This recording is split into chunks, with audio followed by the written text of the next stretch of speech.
Welcome back to another episode of Bridge the Gap, powered by Revenue Reimagined. We have Harris Kenny with us today, who is the founder of Outbound Sync.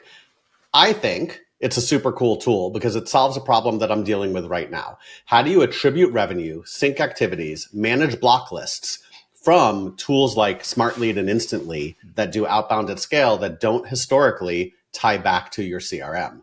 Prior to that, Harris ran a gold tier HubSpot Solutions partner agency. We could certainly talk about that because we do that as well.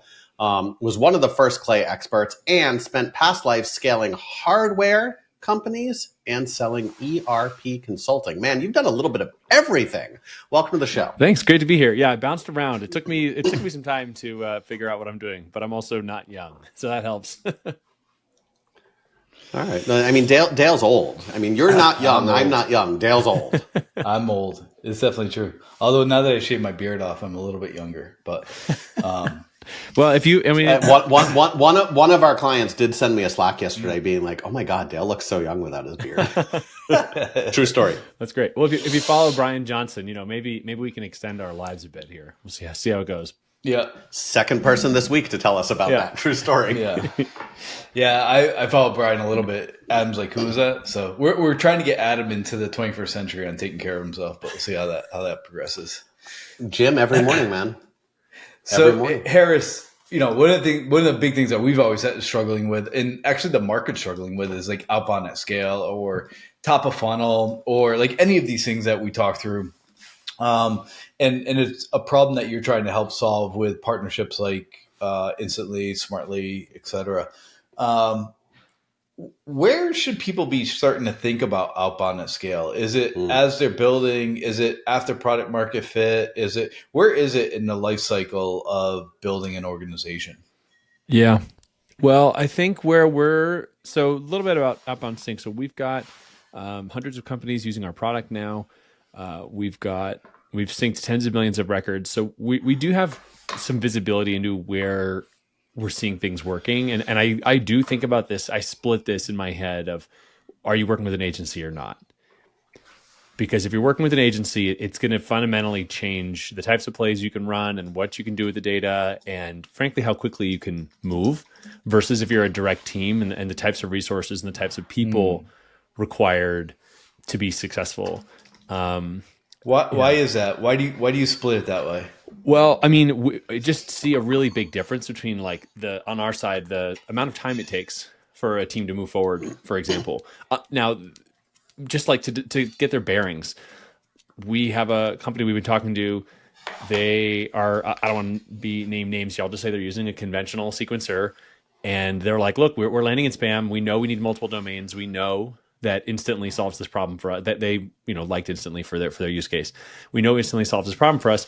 Problem is we went to go cancel our contract and they auto-renewed us automatically, right? So you have these variety of things that like a traditional team has in place. Now in this situation, like they have a really strong internal person.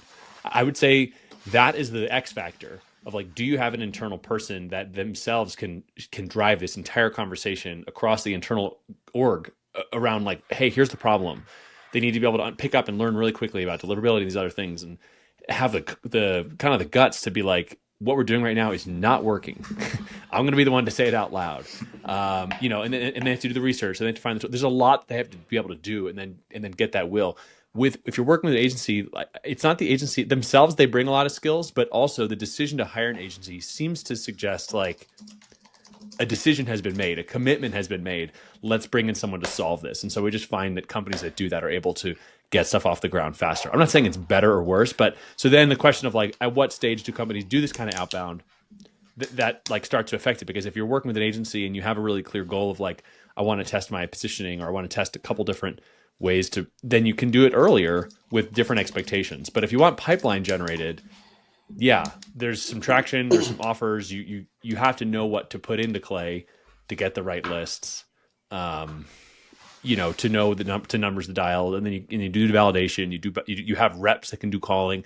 It's definitely becoming a game for companies with more resources, I think. Versus before. I think what I heard you say. I think what I was hearing you say was like the agency model will just get you there faster, more efficiently, more effectively. Versus like if you're doing it internally, it's almost like a side project. Yes. It's like, okay, do all your other work, and then like, oh, by the way, we also have to figure out this outbound at scale type of motion. Yep. So it would like it's a matter of, and I say this a lot with like sales and marketing, like salespeople can help you generate awareness outside, but it could take you 12 to 18 months to do that, where marketing may take you 6 months. Yep.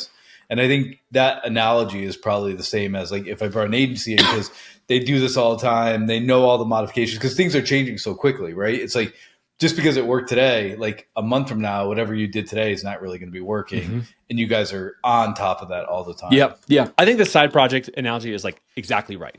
Because that's what I mean. I get an email at 8:00 from, a head of sales, an email at 8:00 at night being like, okay, I did a bunch of research about how to set up domains. Like, can you tell me about DKIM? And it's like, you obviously just put your kids to bed. I know because I just did the same thing, right? And now we're both like getting online for our second shift. So I think the side gig analogy is exactly right. Our second shift. That's funny. Yeah. Does outbound at scale work? And let me piggyback off that for a second. So there's a gazillion AI tools out there, right? There's a gazillion agencies out there, all claiming, we could enrich everything amazingly through Clay, and like we're going to get you this great data, but you're still going to send out 10,000 emails, and you're going to get a 1% response rate. Like, is outbound at scale worth investing in?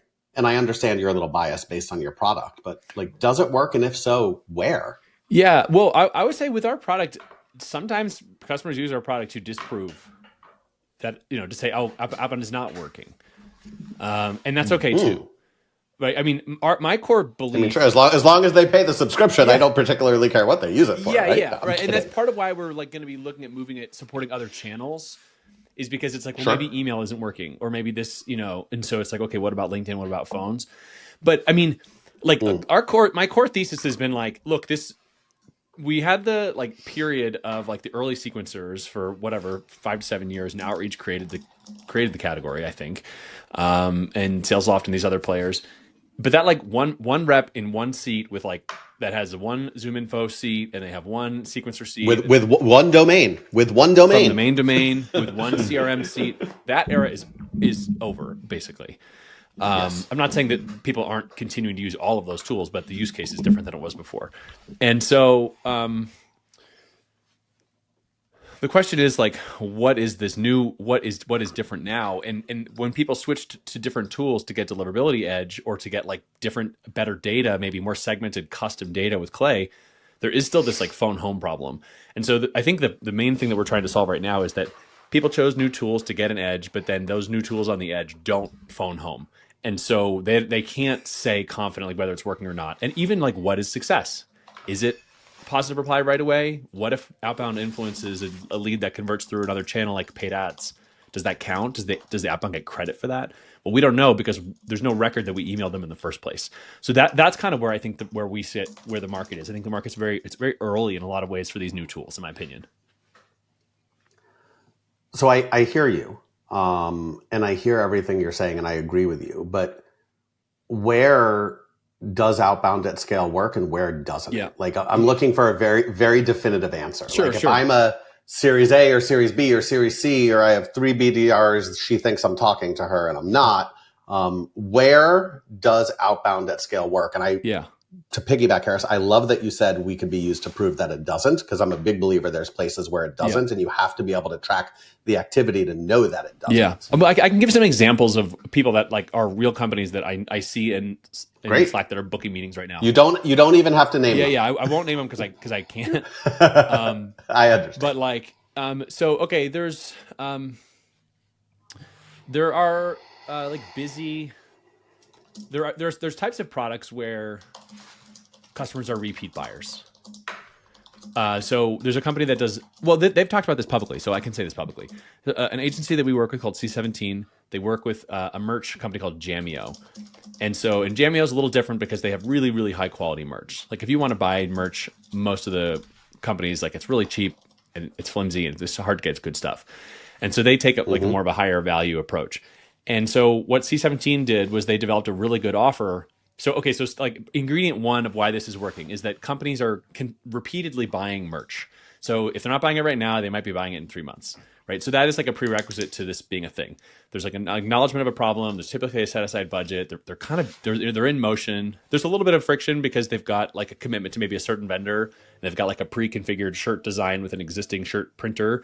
So, okay, we got to get them to consider doing something else besides clicking the reorder button. And so what they did was they developed a good offer. And the offer was, our designers will develop for you a custom, they call them jams, but like some custom looks, basically, with some of our higher quality merch, some of our fleeces and things like that. If you're game, like I can send it to you and you let me know if it looks cool. And it's like a very, very low risk offer. And so they are crushing it on that campaign. I mean, they're booking a ton of meetings and it's extremely successful for them. Because it's something compelling. People like to see their brand used in different ways. A lot of times the person that's designing the shirts and ordering the shirts, like they're looking for new ideas on how to do things and they want to keep it fresh. They don't want to just do the logo with like the founder designed version of merch, which is like the logo is like 300x blown up on the front of the shirt and that's the whole shirt. So that's one example where I can tell you for a fact that's winning. So yeah, we can go through some more. Other people that I'm seeing winning that are combining multiple channels. So they're using paid ads plus email, or they're using phones plus link, plus like some LinkedIn touches and things like that, to find the right channel for the right person. Because not everyone. What you just said is key, though. It's not just email. Right. And I tell this to everyone. Outbound at scale, I think, has its place. There's a place for brand awareness. I'm also a big believer the goal of any campaign is to book a meeting, right? Yep. It's to get a response. Yes or no to get a response and ultimately to book that meeting. Yep. And I'm super curious your thoughts on this. If you go start doing outbound at scale and we're going to email 10,000 people and hope that we're going to get great response rates and they're going to book a meeting and all we're going to do is email them, you're going to be fucked. Pardon my French. If we do outbound at scale and couple that with a multi-channel approach and we add in phone calls, we add in LinkedIn, and we make sure that those emails are high value, that's where I think your outbound at scale has its place. But if you are just outbounding, barring very few niche industries, do I think people are going to be like, holy shit, Harris, I have been waiting for your email for the past 3 months of my life. The timing is perfect that you sent this, and I cannot wait to get on the phone with you.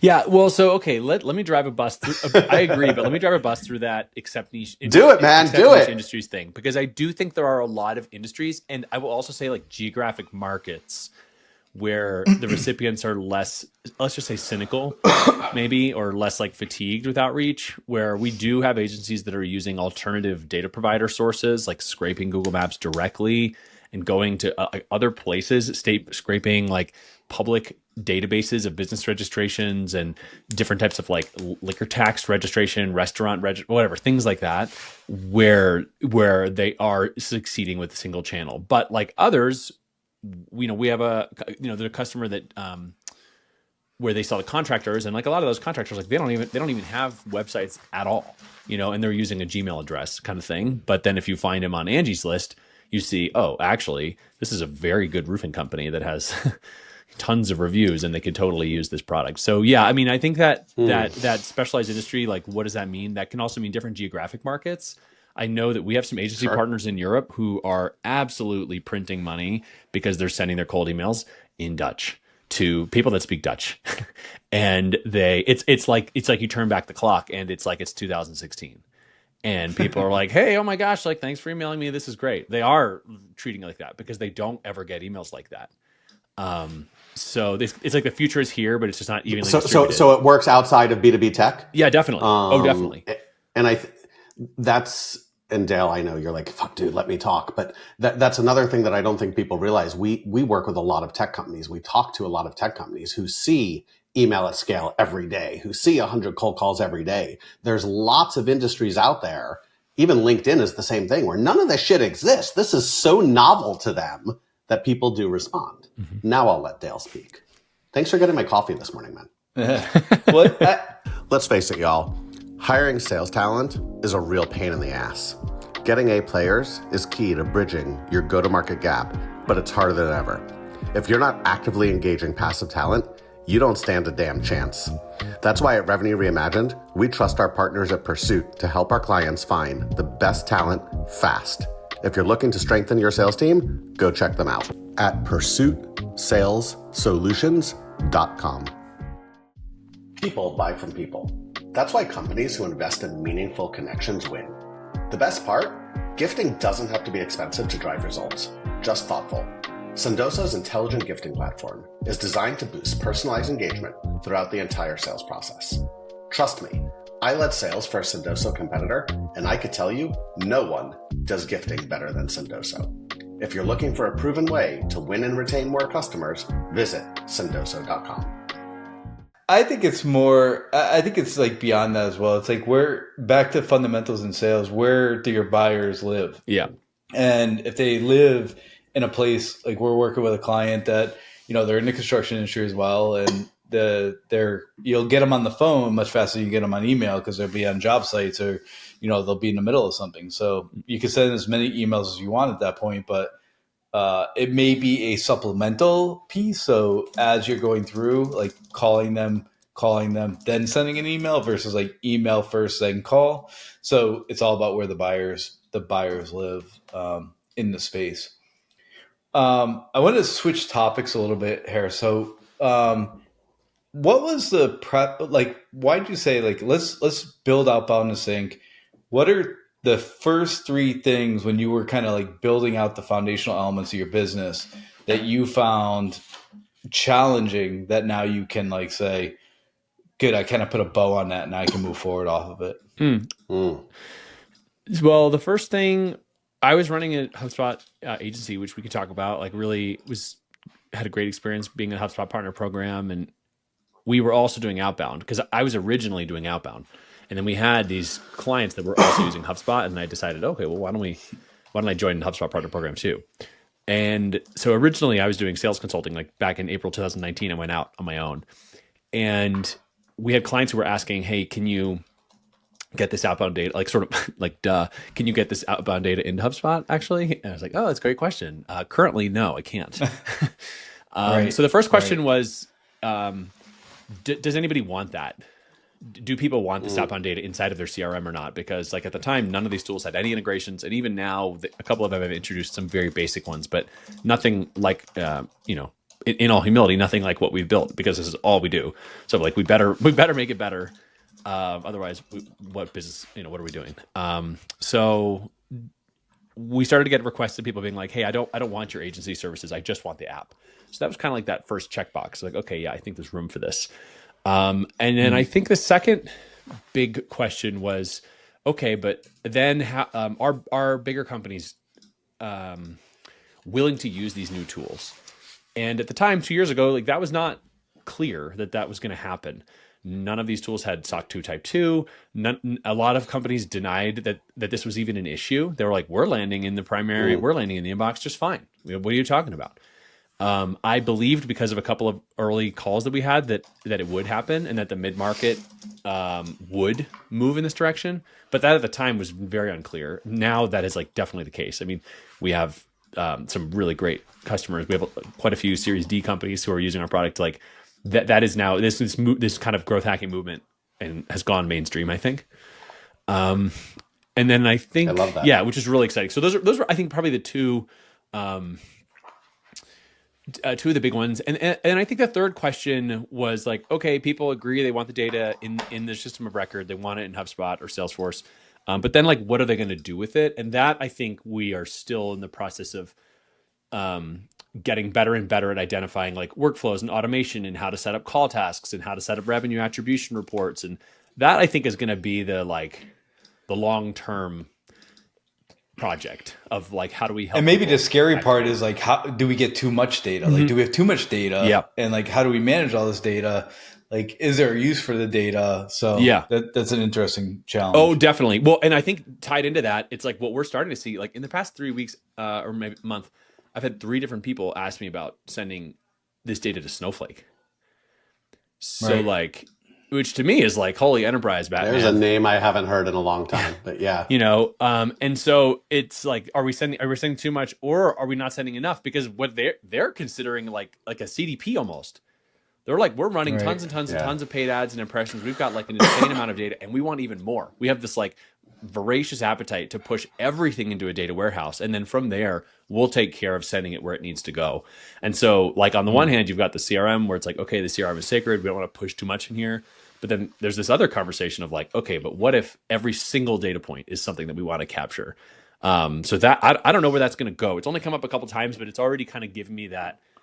It's already giving like, I think there's more there. It just feels exactly. Well, then you could just you can aggregate the data outside of the CRM Exactly. and then only push in the calculations on what you really want into the CRM Exactly. versus like the raw data. Like the raw data is an interesting position for people that have a data warehouse. Is a question like, do we push it into a place where we aggregate it and give you the right data points versus having to aggregate it inside the CRM? Yeah. Interesting. Yeah. So I think it's still pretty early days, and this is why I'm such a believer in agencies. Like this stuff is super complicated, and so anything that's complicated enough, you've got someone to help you think through it, no matter what it is in life. You know what I mean? So that's why I'm a big believer. Some people are skeptics of agencies in the space, and they say, "Oh, agencies are going to die," or "This type of agencies work is going to die." Or I've seen some software companies be like, "We use agencies for our early validation, but now we're like moving up market, we're moving on." And like I fundamentally disagree with that. I do not think agencies are going anywhere. Sure, it'll change here. Well, that's good to know. Yeah, I really believe that it's a huge part of our business model, and it's a huge core belief of mine. I don't think it's just this stuff is too hard. Like, sorry, nobody has enough time to learn it like an agency does, in my opinion. Can't be a side project. No, yeah, it can't be a side project. No, you just don't have time for it. It's too fundamental to the go-to-market strategy. But how does AI affect that? And we were just talking to someone the other day it was an agency owner, for lack of better terms, who very much believes, Harris, that we are all consultants, agencies, going to be out of a job in the next 3 years because AI is going to build the playbooks, do this, do that. And I have my opinion, which we could talk about in a second, but does AI affect anything that you're saying as the next 2 to 3 years goes on? Yeah, sure. I mean, I'll take the other side of that bet. I'll bet against that for sure. I think that. I mean, okay. So this is maybe a hot take or not, but like in a year from now, I think there will be fewer people in. Like if you look at like the org chart of an organization, I think the number of people in like sales, revenue, go-to-market roles, I think that number will be lower. But I think spend per person will be higher. And so it's possible that there will be fewer agencies or that the average agency has fewer employees or something like that. Like, sure, AI is huge. We use it all the time. I mean, I was playing around with ChatGPT o1, where it does like the deep research. Yep. It was really awesome this weekend. I went on like a long walk and I would ask it a question. It was going and doing research and it was building it. It's really cool. But you still have to know like the questions to ask and how to put it together. So yeah, I mean, I don't think AI is going to fundamentally disrupt the existence of agencies, but I do think it'll change them. They'll be smaller, spend will be higher. I think the expectations will be higher. I don't know. What do you guys think? I mean, you run an agency. How do you see it affecting your business? I think the expectations are already higher. Yeah. It's why when we started with we're operators, not consultants. Those days are gone. I think 2 years ago, you could be a consultant and hand someone a pretty slide deck and people were very happy to pay you tens of thousands of dollars for it. I think that's done. I think AI is going to help with things like HubSpot agencies, for example. We're a HubSpot Gold partner as well. How do I build this really complex workflow? Shit, ChatGPT can tell me that. And if you're relatively intelligent, you can follow the steps and go build your workflow. And it's going to get you 90% there. When it comes to things like how do I develop a comprehensive outbound motion? How do I get the right copy and the right systems and the right reporting? How do I build a go-to-market motion? How do I define my ICP?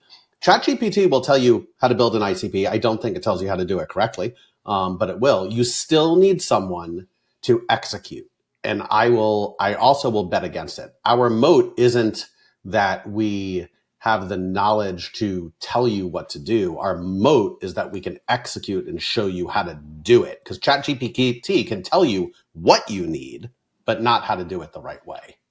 Yeah. And I'll go a step further. I think the second part of that moat is like it's going to be wrong the first time you build it. Like you're going to have to iterate over it based on feedback from the market, feedback from internal, feedback from like, and this process of like, or this thought process, like the market is never gonna, it never fails. Like they'll tell you whether they think your value proposition is the best or not. Like if you believe that you have some impact on people, and people are like, nope, I don't like that impact. Guess what? You're wrong. Yeah. Like, so you got to take all that back into account and like put it back into the mix to then come up with a new ICP or a new value proposition or ask the next question. Like when you have kids, you're like, the kids are like the 3 whys, like do this. Why? Because I said this. Why? And like finally you get to like the real reason on why you want someone to do something. So like that is in my mind where the agency world or the consulting or the operation world is going to be. And as simple as like, we're working with a founder right now. He's going through a funding exercise.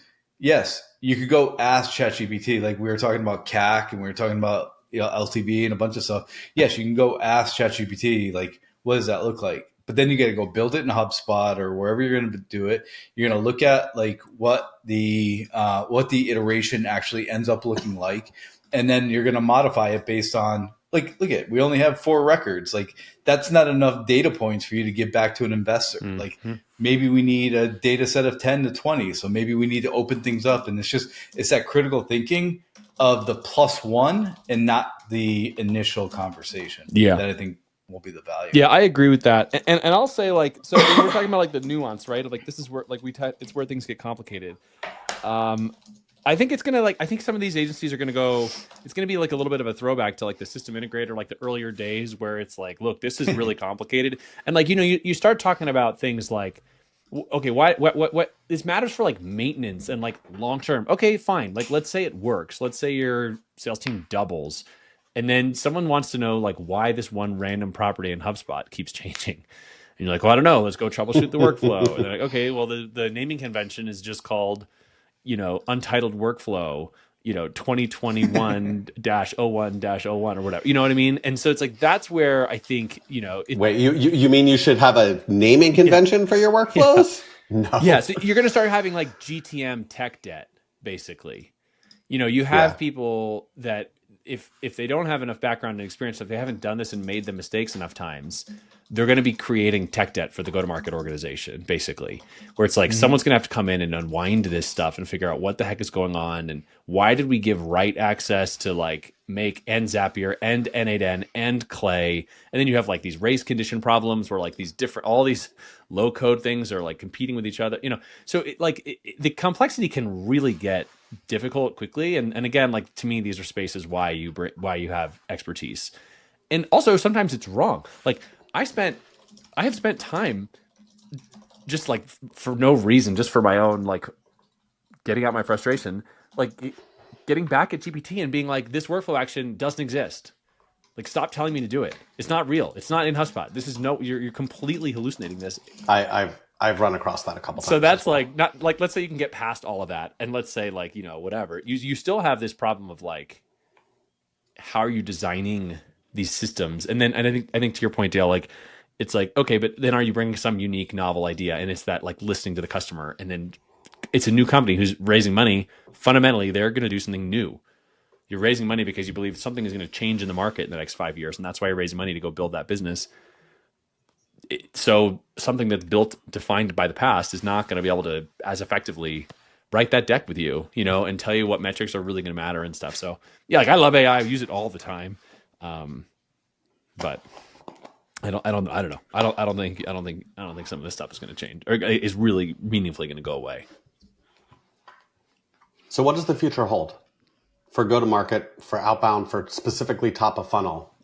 What's the future hold? Let's just talk next 6 months. Mm-hmm. What do you see? Because you work with so many companies who are like really top of funnel focused right now, and I would argue everyone's top of funnel focused right now. It's the number one problem we hear. Yeah. What does the future hold? How do you stand out? Yeah, I mean, I think that like in a word, it's specialization. Like, I mean, what we're seeing is people are really specializing in like these different channels and the best way to do it. It's like, we're not just making phone calls anymore. We've got like, multiple layers of validation, and we're calling people with a high propensity to respond. And for those, we use a power dialer. And then for these other lists, we're using a parallel dialer. To me, it's like in every single areas, you're going to get more and more specialization in order to get that like delta, to get that return. And so I think most of the market is behind. I think that the next I think that so for people that are behind, I think they've got catching up to do. If they're still like, what's Clay? They've got some catching up to do. And then I think for the people that are ahead, I think the next 6 months are going to be less interesting than the last 6 months because they're ahead, they're getting bigger and bigger clients, and I'm seeing this. Companies with 1,500 employees and stuff like that are now saying, all right, let's set up a smart lead. The next 6 months of meetings are going to be like with this CRM administrator being like, okay, so it's really important for our data hygiene that we have the territory mapped, and whereas they're used to just gripping and ripping. Hey, I got a list. Boom, we're sending. Replies are coming into Slack. Let me know if you have any questions. Now it's going to be like, whoa, whoa, whoa, whoa, whoa, whoa, whoa, whoa. We need this done. These are our requirements server. So I think that's a good thing. It means it's more money. It's working with bigger companies that have bigger problems. But so to me, that's it's going to be a tale of two levels of adoption. The winners growing up, or having to not grow up. That's condescending, but having to slow down, I should say. I'm condescending all the time, apparently. So you're good. Don't worry about winners having to slow down all the time, basically, and then for the laggards, just definitely needing to catch up and just kind of get up to speed because I think,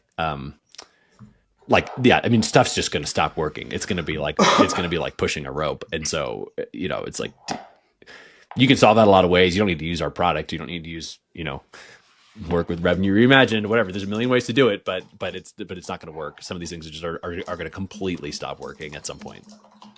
That's what I think. Yeah, it's an interesting time, man. It's an interesting time. Thank you for sharing. Thank you for your knowledge. I love what y'all are doing. I've seen the product be used. We're using it at some clients. I'm excited to see what the future holds for you. Let's, before we depart, as we wrap up, let's jump into some rapid fire here. When you look at the go-to-market gap, so stabilization, foundation, repeatability, scalability, what in your mind is the number one thing you need to move from stabilization to foundation?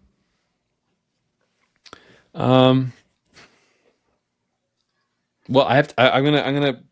This is not a speed answer. I'm gonna have to feign a little ignorance here. Help me understand this model a little better. Yeah, absolutely. I don't want to give a made up answer. So said differently, what needs to be fixed? So when we come into companies, a lot of times they don't know what's working and what's not, and we have to come in. We have to stabilize it, right? Any company needs to be stabilized before you start rebuilding that foundation. What is the number one thing that you think needs to be fixed before you could rebuild? I think people are focusing on the wrong metrics. I think for the most organizations that are before they're ready to lay the new foundation, they're still talking about open rates and stuff like that. And so it's listen, the dashboard, if you're on that previous model, the dashboard you're looking at, we're probably going to delete at least half of it, basically. And the numbers that you're used to looking at, we're going to have to stop looking at those. I think that's the first step. And if there's not alignment on that, then probably not going to get anywhere. Love it. 100%. So one of the things that we're looking at a lot is how often you should revisit those go-to-market foundations, ICP, buying persona, value propositions. How often do you think you should be revisiting those or pressure testing them at least to make sure you're in the right realm? Yeah. I mean, if you look at Octave by Zach Vibidor, it's a really interesting software company. We know Zach well. I spoke with him for an hour yesterday. Okay, there you go. Hopefully you were nice to him. He's a nice guy. He's always. Zach's great. We're a partner. Okay, there you go. Okay. He's just Adam's just condescending to everybody, so I don't know. Everyone. Okay. Everyone named Dale. So this was not coordinated at all, but that's great to hear. So I think if you talk to a Zach, you'd say, yeah, continuously. We need to have feedback loops on this, and we need to be looking at it and looking at changes in the market. I think if you're not doing that, I don't know. Defining a cadence that's sustainable for your organization, whether that's monthly or quarterly or something like that. But it's definitely not a set it and forget it kind of thing. I know for sure that's not it. Okay, cool. I think quarterly is probably the right place for most people right now, but that's a lot. I mean, that's a huge change versus a deck that marketing gave sales 3 years ago kind of thing. A year ago. Yeah. Yep. 2 years ago, yeah. 3. I'm working with a client now where the deck is 6.5 years old. True story. Harris, early bird or night owl? Both, unfortunately. Ooh. We have young. First app you check when you wake up in the morning. Slack. Yeah, Adam too. Interesting. No, my first app is Aura. Favorite guilty pleasure snack? We talked about Brian Johnson, so he's got this cocoa powder. I have that in the afternoons. It's like a little hot chocolate kind of thing with a Blueprint cocoa powder. Cool. Last one, dream vacation destination. Right now, the one that we're talking about a lot is New Zealand. I've been doing Lord of the Rings. I've been telling Lord of the Rings to our 4-year-old, and she's like obsessed with it. It's our 5th time through the whole series.